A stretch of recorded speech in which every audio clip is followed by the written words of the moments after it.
जय माता दी, जय महाकाल। मैं राजगुरु जी महाविद्या आश्रम में आप सभी का स्वागत करता हूं। आज हम बात करेंगे भूत प्रेत साधना को कैसे सिद्ध किया जाए, उनका प्रत्यक्षीकरण किस प्रकार से किया जाए। अक्सर भूत प्रेत का नाम सुनकर लोगों के मन में भय व्याप्त हो जाता है। सिद्ध करने के लिए कौन कहे साधकों को। वैसे उन्हें सिद्ध करने की जो क्रियाएं बताई जाती हैं वो कम से कम सामान्य साधकों और कमज़ोर मन वाले साधकों के लिए नहीं हैं।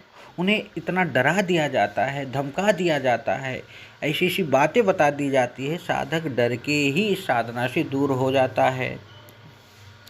ऊपर से भ्रांति कि जो इन्हें सिद्ध करता है उसे तकलीफ देते हैं, ऐसा कुछ भी नहीं है।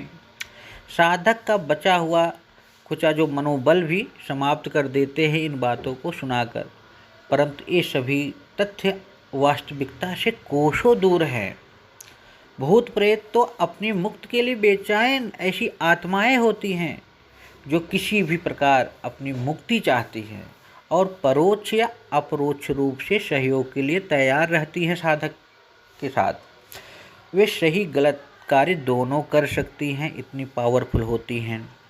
परंतु जब साधक उनका दुरुपयोग करता है तो उन आत्माओं की मुक्ति हो जाती है, पर साधक का जीवन दूभर हो जाता है।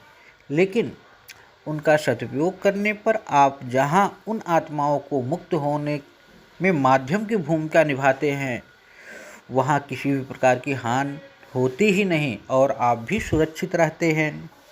आज मैं जो ये साधना बताने जा रहा हूँ, ये साधना हानि से रहित है, कोई दिक्कत नहीं, कोई परेशानी नहीं, कोई डर नहीं और प्रभावकारी साधना है। इसे कोई भी साधक सिद्ध कर सकता है। इस साधना की वजह से सिर्फ उच्च संस्कारों वाले प्रेत या भूत प्रेत जो भी होते हैं, जिसे हम डाकनी शाकनी या ब्रह्म पिशाच जिन जिन्नात कहते हैं, वो आपके वश में हो जाते हैं, जो एक सच्चे मित्र की बात बिना नुकसान पहुँचाए आपकी हमेशा मदद करते रहते हैं। भूत प्रेत साधना कब की जाए। भूत प्रेत साधना अमावस्या के दिन स्नान कर पूर्ण पवित्रता के साथ व्रत रखें, फलाहार करें और लाल वस्त्र धारण करें और सात्विक रूप से प्रेत का चिंतन करें कि आप आइए और मेरी मनोकामनाओं की पूर्ति कीजिए और मित्रवत रहिए। उसके बाद यह चिंतन करते हुए रात में पीपल वृक्ष के नीचे जाकर पीपल के 5 हरे पत्तों पर पूजा की 5 सुपारी रखें। उनमें जो प्रेत शक्ति का ध्यान किया जाना है उसको कीजिए।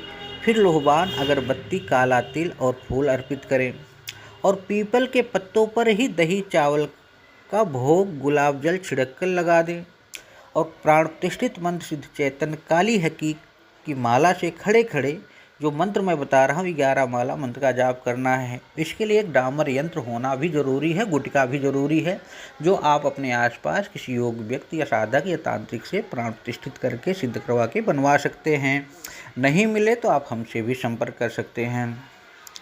मंत्र है क्रिं क्रिं सदात्मने भूताय मम मित्र रूपेण सिद्धिम कुरु कुरु क्रिं क्रिं फट।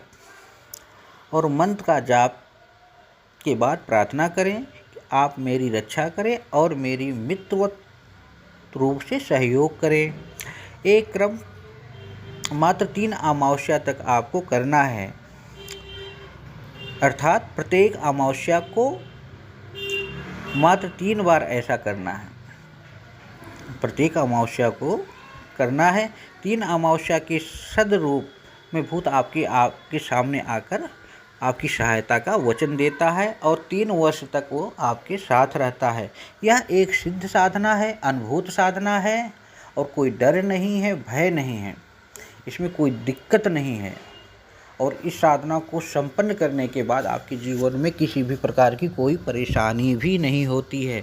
इसके लिए आपके पास एक डामर यंत्र होना चाहिए, गुटिका होनी चाहिए प्राण प्रतिष्ठित और भूत केसी जड़ या दाना होना चाहिए और काली हकीक की माला होनी चाहिए। इतनी सामग्री होनी चाहिए और आपको कुछ नहीं करना है। और कोई डर है, कोई भय है तो आप हमसे बात कीजिए।